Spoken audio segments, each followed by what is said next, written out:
During Command Fest Online, Wizard's newest ancillary commander product was revealed, and I have to say, I'm pretty stoked, but not for the reasons you may think.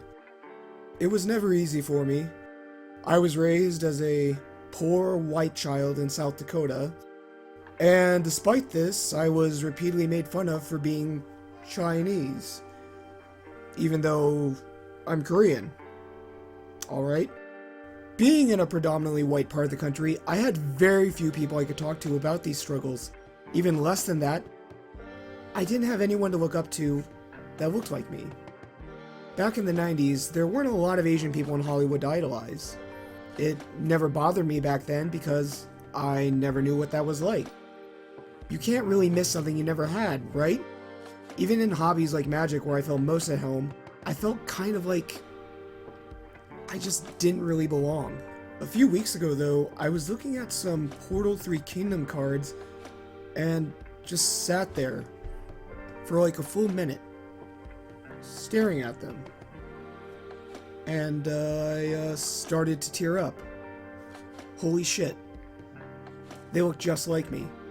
Up until that point, I had never really felt truly recognized or acknowledged, even in this game. With everything going on in the world and Magic the Gathering's very well-meaning but ultimately superficial reaction to racial injustice, I've been feeling more and more like an outsider than ever. Magic is a safe haven for a lot of outsiders, but it never felt like it was for people with faces like mine. Looking at those cards, I finally got it. It clicked. I had always believed in representation on principle, but I never felt how important it was to be recognized. It filled me with hope. Hope that maybe one day someone else will have that feeling of being recognized while playing Magic, and hopefully they won't have to wait until they're almost 30 for it to happen. But how does this all tie into Commander Collection Green? Well, I'm glad you asked, non-existent person. Commander Collection Green is a very unique and exciting product. Yes, there are monsters and soul rings and lands, but past that, we see something I have never seen in Magic. It's a product with predominantly non-white characters in it, without that being the gimmick. It seems small, and it is, but it's meaningful. We have the Kami version of Seedborn Muse with Azusa flavor text. We have Yisan the Wanderer Bard on the Worldly Tutor, and we have the Reki version of Sylvan Library. I am of the belief that in order to effect real change, specifically in something like representation, we shouldn't accept big, showy, temporary gestures, but rather celebrate these small, meaningful changes. The best thing about these kinds of changes is, if you execute them properly, most people won't know you've done them at all. After all, everything I've said here is true, yet we haven't seen any angry posts from the more aggressive half of the community crying about forced diversity or agendas. And see, that's very bizarre to me because it breaks McDuffie's rule of 3. So, quick comic book lesson, Dwayne McDuffie is the Jack Kirby of my generation. He was a prolific comic book and television writer, and he literally defined what it meant to be a hero for an entire era of comic book fans. Dwayne, being the genius he is, had something he called the rule of 3. In popular entertainment, you're allowed to have 1, maybe 2 black characters in a show, but once you add a third, it suddenly becomes a black product. Similarly, this applies to many minorities in popular media. So, bringing this back to Commander Collection Green, again, we have a product with 2 nods to Kamigawa, and an iconic tutor with an Asian coded character, yet no one is upset that it's an Asian product.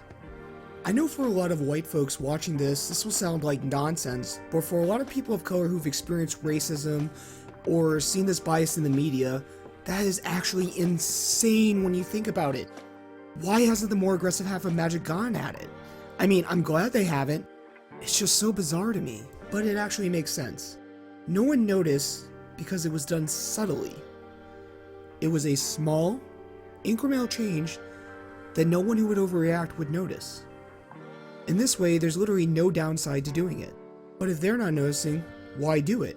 Because, and I understand this may shock you, people outside of white middle-class males play and enjoy Magic. And guess what? They notice. They notice, and like me looking at Xiao Dun, they feel recognized. They feel like they're actually part of the game, and more importantly, part of this community. Now, this isn't to say WotC gets a free pass on the mountain of stuff they need to work on. After all, we were just in Ikoria, a kaiju-themed plane, complete with Godzilla tie-ins, that somehow had no Asian characters on the entire plane, except for Narset, who was a tourist, I guess. But I think Commander Collection Green is a step in the right direction for what needs to be seen going forward in regards to generating those feelings of inclusion and being recognized. And whether it's intentional or not, it is important to commend people and companies for making the effort and trying to make their game more of a safe haven for all instead of just a few. It may not seem like it now, but things will be better. I promise.